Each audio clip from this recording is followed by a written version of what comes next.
This is Problem Solved, the IISE podcast, where we talk to industrial and systems engineers about their work, ideas, and solutions. Hello again, everyone, and welcome to another episode of Problem Solved, the IISE podcast. I'm David Brandt, Web Managing Editor for the Institute of Industrial and Systems Engineers and a producer on Problem Solved. And today we're talking about career transitions from college to professional. Today we're joined by Carl Kirpes, Crude Oil Strategy and Analysis with Marathon Petroleum Corporation and IISE Senior VP of Industry. Carl, thanks for joining us today. Thanks, David. I appreciate getting to meet with you at the annual conference and other events. You've been in the office every now and again. And I've always been really impressed with your drive, your enthusiasm, and having looked a little bit closer at your resume, it's quite astonishing, really. And I thought when it came to this topic of trying to get your career jump-started, it seems like you've really overachieved. And I mean that in all the ways we talk about achievement and overachievement. You were a college athlete. You had a stellar high school career before that. You've earned multiple degrees. You've worked in a lot of different industries already. And if I'm not mistaken, you're not even 30 yet. Is that correct? That's correct, David. And, I want to just say thank you to you and all the staff there at IISE as well. You all do a lot of great work to keep promoting and enhancing the profession of industrial and systems engineering. It's been a very important part of my career, and being a part of IISE has been a really neat opportunity for me and others as well. So thank you to all of you for that. Well, we certainly appreciate that. And we certainly hope that other members are getting out of IISE what you've been getting out of it all these years, certainly in regards to getting your career started. But now you're a few years in. Let's backtrack a little bit, though. First, let's talk about what inspired you to get into industrial engineering. What was your introduction to the profession? Yeah, for me, I first learned about industrial and systems engineering actually when I was enrolling for classes for my first semester at Iowa State University. And I knew I wanted to do engineering. And as I talked to the different advisors of the different departments, I really saw industrial and systems engineering as the connection of people, process, and technology, and really tying the engineering side and the business side together. And so I decided to get dual degrees, actually. I got a degree in mechanical engineering because I felt like that would teach me about the individual pieces of a system. And then a degree in industrial and systems engineering because I felt like that would help me see how all the different pieces connect together. And that's been a really good fit for me over the year, and really my first introduction to industrial and systems engineering. Having looked at your resume a little bit more, you've racked up mileage pretty quickly in the last decade. And I mean that in an aggressive fashion. Several degrees, early upper management experience in multiple industries. I'd like for you to elaborate on that for our audience a little bit, just with an overview to start, and really get into this question afterward. Did you start your career with a plan? Are you following a map of your own design, or are you just trying to gain a wide range of experiences? David, I'd say that it's been a little bit of both between, having a plan and gaining different experiences. So early on in my career, I had a mentor who recommended to me that when you're kind of looking at career planning, you want to be directionally correct, but the most important part is just to take that right next step. And so think about that next opportunity that's in front of you and make sure that's the right next step relative to the overall direction that you're looking to go. So, we talked about in the last question, the industrial engineering and what my introduction to that was. That's when in college was when I was first able to articulate industrial and systems engineering. But I actually grew up in a family business. My dad's been a consultant now for over 30 years, and the name of his company is TPG Companies. It stands for Transform, Perform, and Grow. And so as I learned more about industrial and systems engineering, I really saw how a lot of the concepts I was learning applied to a lot of the businesses and clients that he was able to help. And it was really neat for me to be able to make that connection. And from there, I went out and worked for Dave Sly at Pro Planner. You mentioned that I'd played football at Iowa State University, and Dave's company was there in Ames. So I was able to work there over the summer and go to football practice. And it was really my first introduction to industrial and systems engineering outside of an academic setting. And so that really gave me a lot of exposure to Iise and the impact that it could have on the industry as a whole. From there, I ended up going to Genesis, and that was my first full-time job out of college. And, when we talk about being intentional in your career path versus gaining a wide range of experiences, I had multiple offers coming out of college. I'd interviewed with a number of different organizations. And the reason I chose Genesis was because they're a company that designs, builds, and installs production and assembly lines for a lot of large manufacturers, but they didn't have a specific product line. So everything they were doing was custom in nature. And I really liked the opportunity to be able to not do the same thing over and over again, but to be able to enhance all these different businesses across the manufacturing industry. What I'm hearing already is that you definitely took advantage of opportunities that came before you. You talked about, companies that were, local and just going ahead after those opportunities, going ahead and getting that experience. Definitely having, it sounds like, a lot of inspiration from your dad. I sense a little bit of like father, like son, and a lot of the career path you've talked about so far. Yeah, that's true. I'd say my early upbringing had a big influence on that. And then a lot of my early mentors that I had there with Dave Sly at Pro Planner and Matt Perry, who was the president of Genesis, was a big mentor to me as well. And being able to learn and apply those industrial and systems engineering skills that I'd learned in my undergraduate degree to those organizations really gave me kind of a leg up in those companies. And I was able to actually at Genesis progress through my career pretty quickly there and rose to the position of vice president of operations within a year of being at the company. And I attribute that a lot to the industrial and systems engineering skill sets that I had, the volunteer leadership opportunities I was able to gain through IISE, as well as, like you mentioned before, just an opportunity that happened to present itself. The former vice president of operations had some family related things that took him away from the office for about 6 months. And so just tried to support him as best as I could over the course of that time frame. And at the end of that, he actually decided to retire. And by then, the president, CFO, CEO felt like I was the best fit for the position. So I had the opportunity to do that over the course of about the next 6 years. Again, stepping back a little bit, you had quite an athletic career. You played, I think, the whole range almost of sports. You had basketball, baseball, I believe. Most notably, you were a linebacker for the Iowa State Cyclones. Do you feel a sense of competition in your academic or professional development? Is it a feeling that's between others, or in the traditional athletic mindset between you and yourself?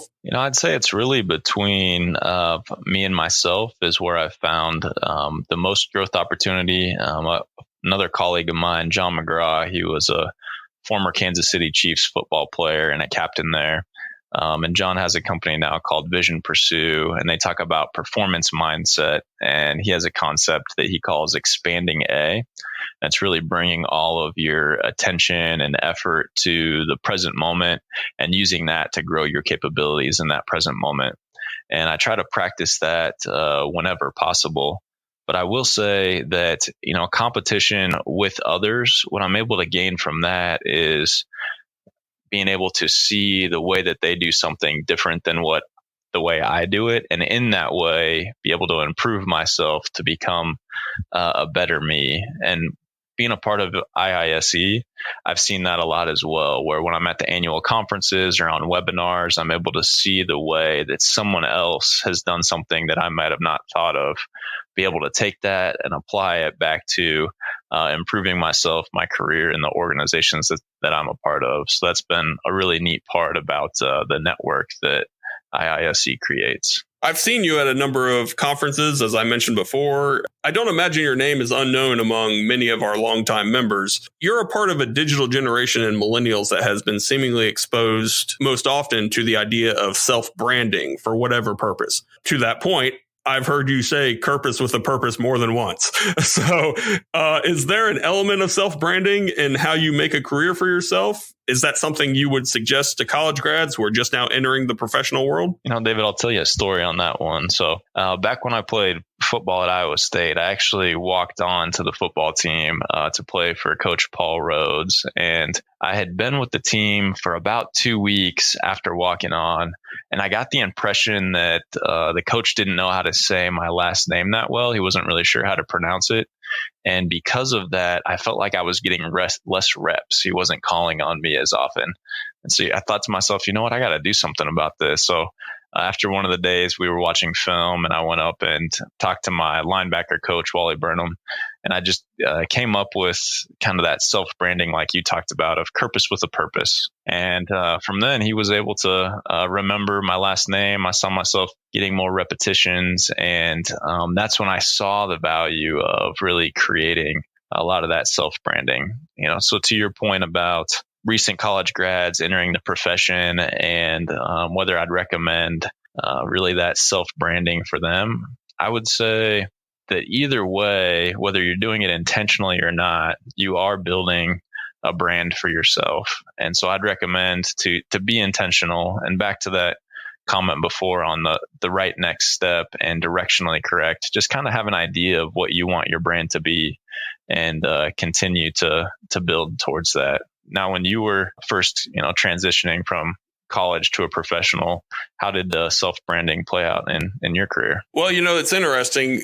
I got into journalism, specifically newspapers, just before our current digital age began, right before Facebook, right before, all social media, before the popularity of videos as web content. There wasn't a whole lot out there on the internet other than digital search. Google obviously leading the charge in that regard. Yeah. A lot of it was reputation. I mean, again, it's the same thing that applies now, I think, where it's, how well you network, what people have to say about you and your abilities, how good you are to your job, how committed you are to your job. And a lot of that, again, being brought up in such a way by parents from a baby boomer generation that would always tell you, if you work hard, you're going to be rewarded. I don't know if that's as common now in terms of mentality for a lot of people who are younger, but it was very much important to me that I show up, I do the job well. I made sure that I fact checked and that I wrote stories well. When I worked on the copy desk, I wanted to make sure that, our headlines popped and, images looked really good on the front page, especially. I remember too, the first front page of a newspaper I ever designed was the George W. Bush reelection victory. And that's the kind of paper on the kind of day that people maybe like to keep those and commemorate those. So it was really important to me that this thing looked like it was going to belong in the museum, Yeah. And, you put a lot of pressure on yourself sometimes when you're really young and entering into a profession like journalism where, the time constraints are, very challenging. But you ultimately, that kind of pressure under a deadline, get motivated, and it certainly helps you achieve more than you think you can. So I ended up delivering a front page that I thought was, pretty excellent. And it led me to being able to do that more often. And that's a, much more important responsibility than I think a lot of people outside of that industry realize. But again, I think it's, the idea of putting together good work, which now we think of as just our portfolio, but continuously being able to do that and finding opportunities to do something innovative. I think in the early phase of my career, that was how we started building our own brand, but we didn't think of it in the same context. I don't even think we referred to it as branding. We just thought of it as reputation. But I think that's been a result of the digital age we're in now, with all the social media outlets and other ways in which you can share yourself with the world, let's say.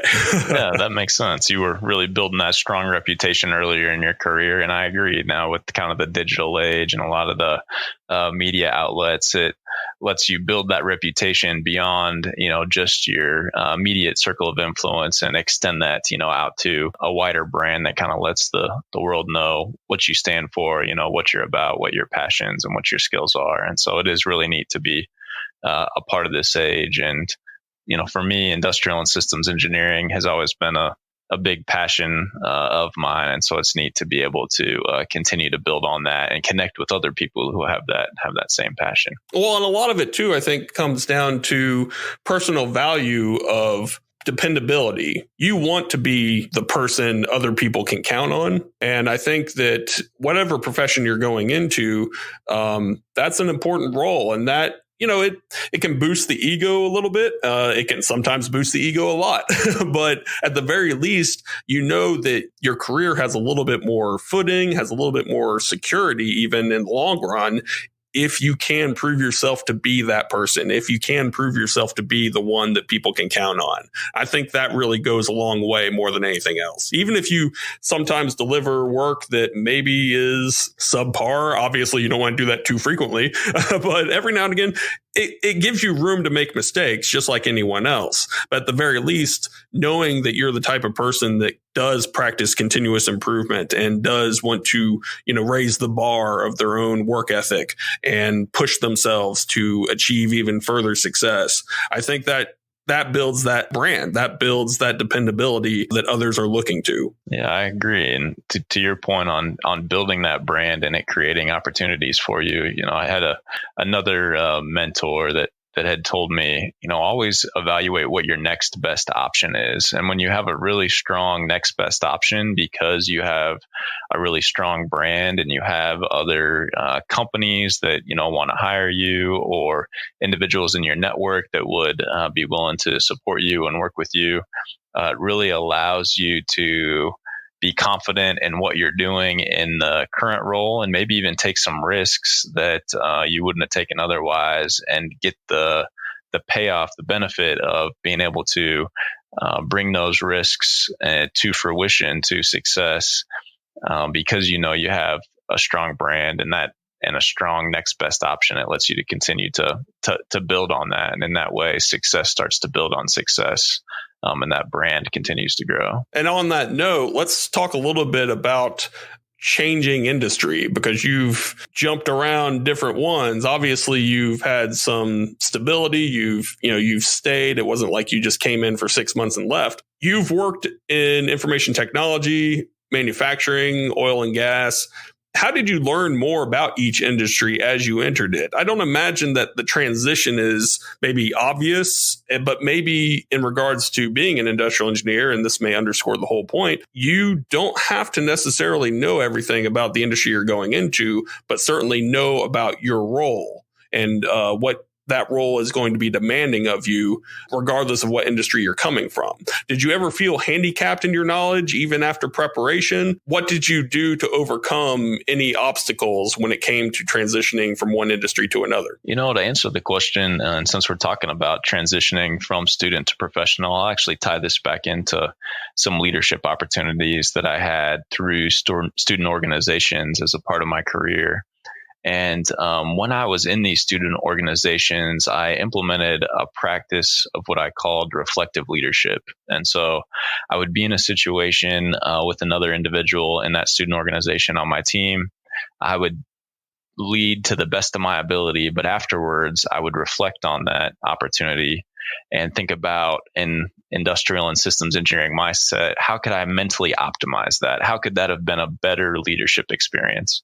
And over time, then, when I was in a similar situation again, I would have already mentally optimized that prior leadership experience. And what I learned through multiple iterations of practicing reflective leadership is that individuals really provide the potential, and teamwork is what creates the results. And so I took that and applied it to my career. And whenever I felt, handicapped or like I was going to have a challenge overcoming an obstacle, first I'd start by asking a lot of questions and figuring out, who are the individuals who have the expertise to solve this? And then I really leaned hard on the fact that teamwork is really what's going to create the results. And I would work with the team to be able to overcome that obstacle. And so from those lessons that I had learned as a student in college and in student organizations really transitioned well to my career and helped me be able to really expedite the learning curve as I changed industry to industry and be able to quickly adapt and add value in new organizations.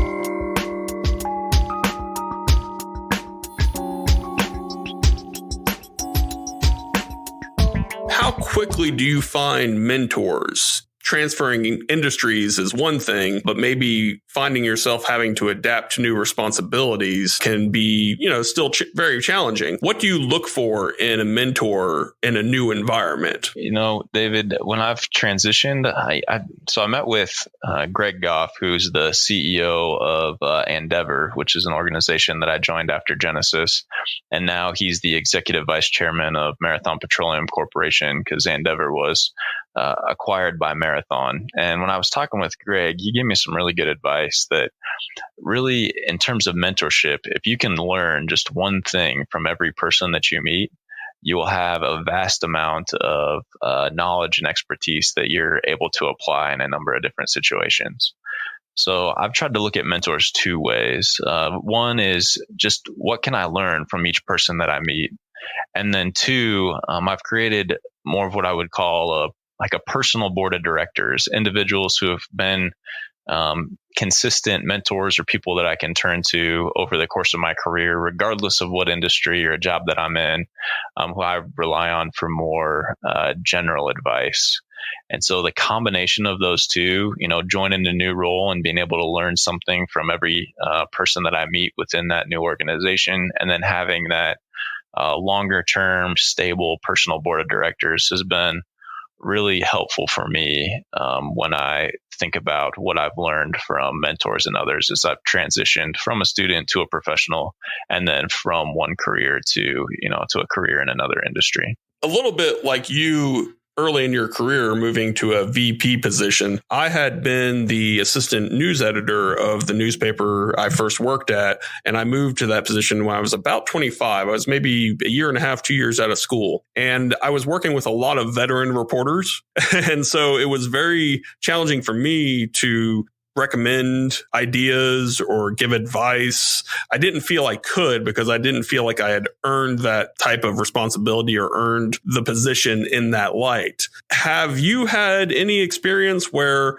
say, someone who's been in the industry longer than you has come to you looking for not necessarily full mentorship, but certainly come to you looking for advice on a project or any kind of goal? Yeah, I have. So like mentioned, when I moved into the vice president of operations role within a year at Genesis, I had 7 department managers that were reporting to me, and about 80 employees throughout the organization that worked for those 7 department managers. And a number of the individuals had been in the roles for 15 to 20 years. So I had a vast amount of expertise above and beyond what I had in that specific industry. And really what I tried to apply when individuals would have turned to me for advice or guidance was the Socratic Method. And what I found was, by asking questions to those individuals to kind of help them think through the problem, most of the time they had the solution within themselves. And I was just acting as really a catalyst or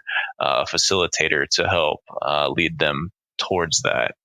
And so that's something that I've continued to try to practice. And I found as a way, without the expertise, to be able to still help lead and guide people who have a much deeper depth of knowledge and experience in a given area than I might at any given time. So is there a little bit of sort of bouncing ideas off one another? It's not so much, mentor, mentee. It's really more having a sounding board. Does that help both you and older professionals you work with? Yeah, through doing that, through asking questions, I would learn a lot about the problem that they were trying to solve.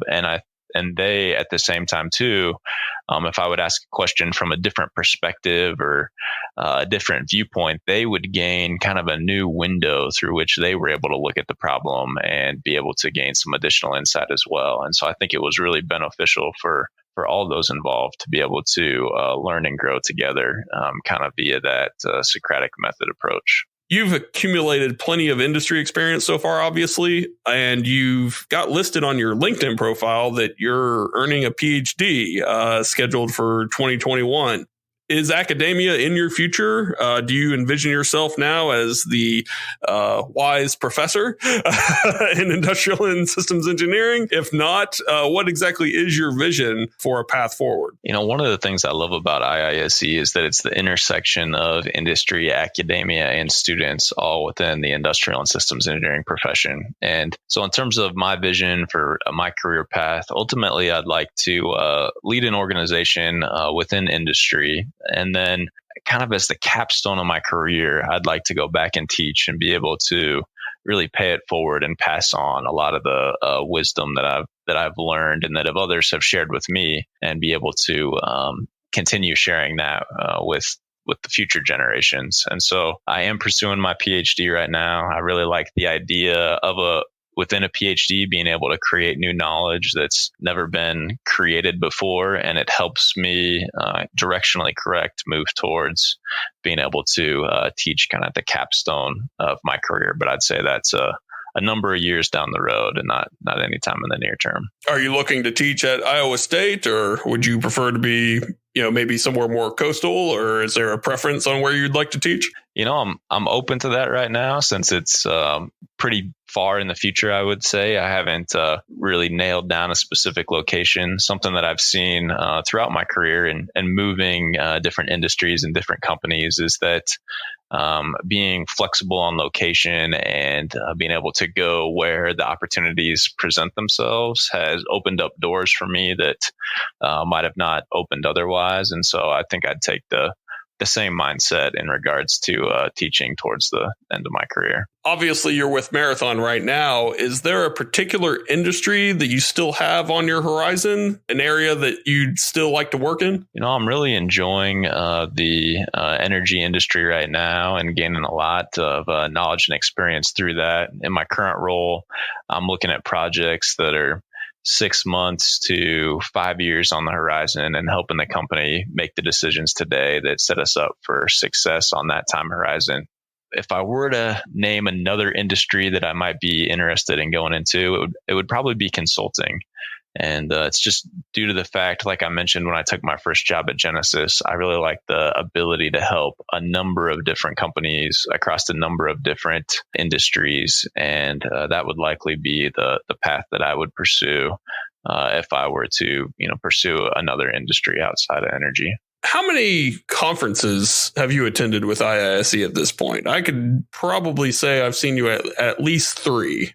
And I had a small gap where I wasn't with the Institute. But between, I want to say maybe 2012 to now, somewhere in there, you've had to have had a few. How many have you attended? Yep. I think I know I'm over 5, and I'd say it's getting close to 6 or 7 now. So the first IISE conference that I attended was the one in Puerto Rico. And when I went there and I sat in the Industry Advisory Board town hall, and they were talking about industrial and systems engineering and the applications in industry, I got this feeling like, this is my home, this is where I belong. And so I've been going back ever since then, been involved with the IAB since then, and then with the Institute at a larger level now through the Board of Trustees. For me, IISE has been a great way to be able to practice my leadership abilities and grow those, and then take those back and apply them in the organizations that I'm in. And so for individuals, listening to this, I would definitely recommend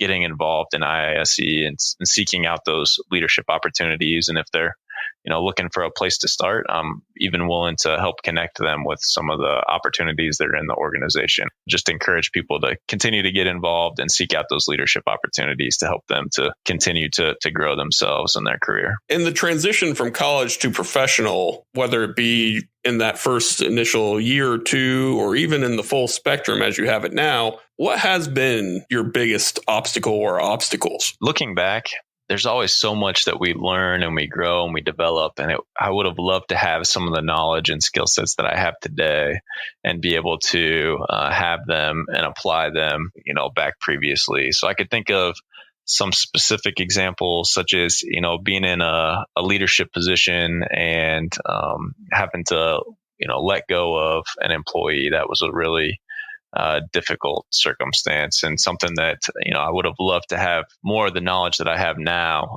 back then. Not more so because it would have changed the result, but it would have just changed the way that I, perceived myself and my ability to be able to do that in the way that I felt about it for the overall organization. There's also been, peaks and valleys in the industries that I've been a part of. What I've seen is the ability to be able to use the valleys to really sharpen skill sets and tools, in the systems of industrial and systems engineering mindset, be able to improve ourselves so that we're able to take advantage of those peaks. And I'd say in my first valley, I hadn't honed that knowledge or skill set yet. And that's something now that I've really tried to take the most advantage of whenever it occurs. And in that way, I'm able to kind of turn an obstacle or a challenge into an opportunity. Going back to the case of having to dismiss an employee, I've had to do that myself. Not at IISC, but when I was working in newspapers. Yeah. When you're young and you're making those kinds of decisions, for me, it was a matter of definitely having to combat ego, thinking that I was in, a position of some level of authority. It wasn't really, in hindsight, a very healthy element to have in it, even if it was at the time seemingly unavoidable. I just thought that maybe the fact that we had to dismiss an employee was a reflection on how I was performing. And that was, I perceived it as, this is a bad thing, having to dismiss this reporter, even if the reporter wasn't doing their job well, which was very much the case in this circumstance. How did you perceive it to yourself? How did you look at yourself, having gone through the decision-making process on something like that, where you're really affecting someone's life in terms of, how they're making a living at that point? What was it for you that you reevaluated from the experience? Yeah, for me, it's actually that I waited too long. And so I had a case where I had an individual who was a very strong individual performer in terms of what they got done, but how they got it done was negatively impacting the rest of the team and really dragging down the overall team performance. And I had a really hard time with the fact that there was this individual who was a high performer that I was going to have to let go because of the impact on the full organization. And I took too long in order to do that. And hindsight being 2020, seeing the way that the team stepped up, prospered, grew, and added more value to the entire organization following that was something that was amazing to see. And it made me as the leader realize that I had waited too long in order to act. So that's something that, looking back on it, I would have changed in that situation, and I've kept in mind going forward. As we bring this to a close, I would definitely want to get a little bit more input from you on advice that you would pass on to the new generation of ISEs that are coming into the workforce. What's the best advice you ever got in regards to charting your career path? The best advice that I've gotten is that life happens on the edge of fear and excitement. And when you're right on that edge where you're almost afraid that you're not going to have the capabilities, the skill set, the knowledge to do this thing, but you're excited about it, you're passionate about it, it's something that you want to achieve, that's really when you're living to the fullest. And that's something that a former boss of mine actually shared with me. And it's something that I would pass along to other individuals as well, to always try to find that balance between pushing yourself to the edge of fear, but really being excited about taking on that next opportunity. And as you do that, you'll continue to grow in your skill sets and abilities.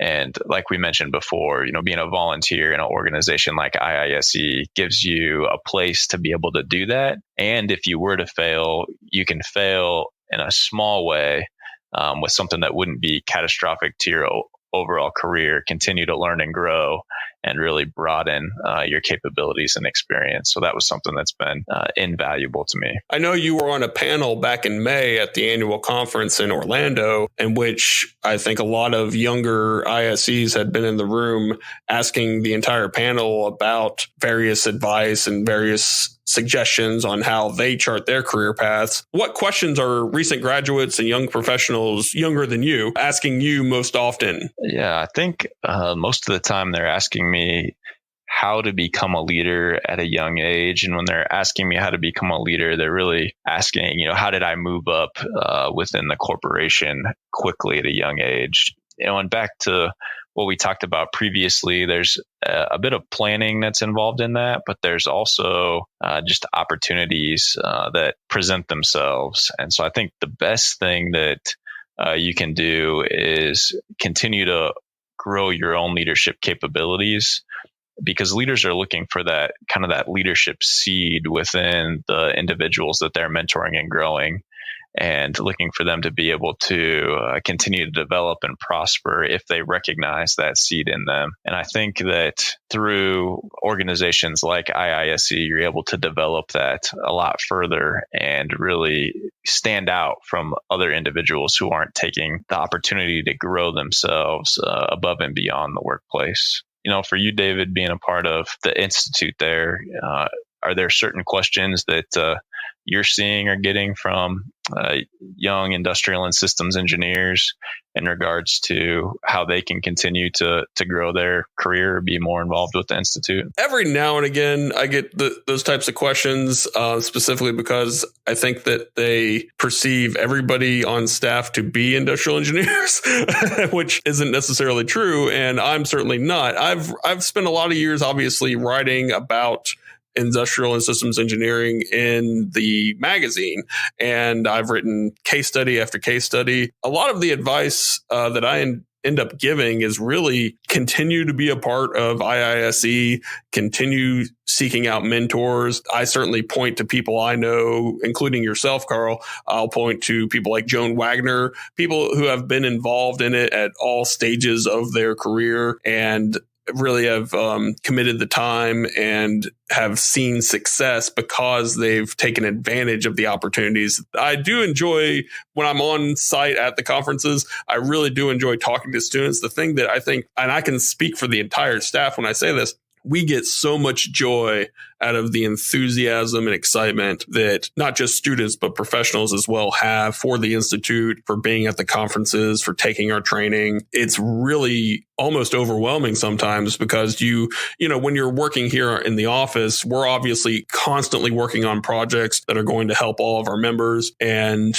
we, carry these out through various stages, and we want to bring them, into the fold as much as we can and have member input and have ideas flowing from them as well. But when we actually are face to face with members, they're so excited and they're so enthusiastic, and they really are trying to get all they can out of the experience of being an IISE. So that's really the reward for staff, is really just getting to witness that and getting to witness it live. So I always enjoy getting questions, certainly over social media. Obviously, everyone's seen my face on LinkedIn and Facebook and whatnot, more so on Instagram these days, where we want to get the word out about what the Institute can do for you. So it's really exciting to see a lot of feedback from members who are really appreciative of what they're getting out of their membership. Well, I'd say I'd fall into that same camp as well, and really appreciate the work you're doing. And for those who are listening to us here today,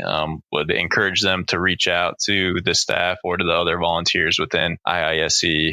To your point, David, it really is a network, and it's one where we're all looking to grow and support each other in the profession. Let me ask you one last question. We're talking a lot about leaders and students seeking advice on how to become great leaders. isn't there value in not being a leader? Isn't there value in taking the time to sort of work your way up? We're obviously striving for career goals, and we certainly want to make our dreams reality, but isn't it important to take time as someone who works at a contributor level as opposed to a leader level? Can't they get an education from that will help them as they reach that level? Yeah, David, I definitely agree with that. When I was very early in my career at ProPlanner, I had a colleague there who recommended to me to have a notebook or a task in Outlook, just somewhere where I wrote down what I liked about the leaders above me and what I didn't like about them. That way, when I found myself in that position, I was able to really exemplify the leader that I wanted to be. And so I would say, even for individuals who are in more of an individual contributor role that are listening to this, they can take that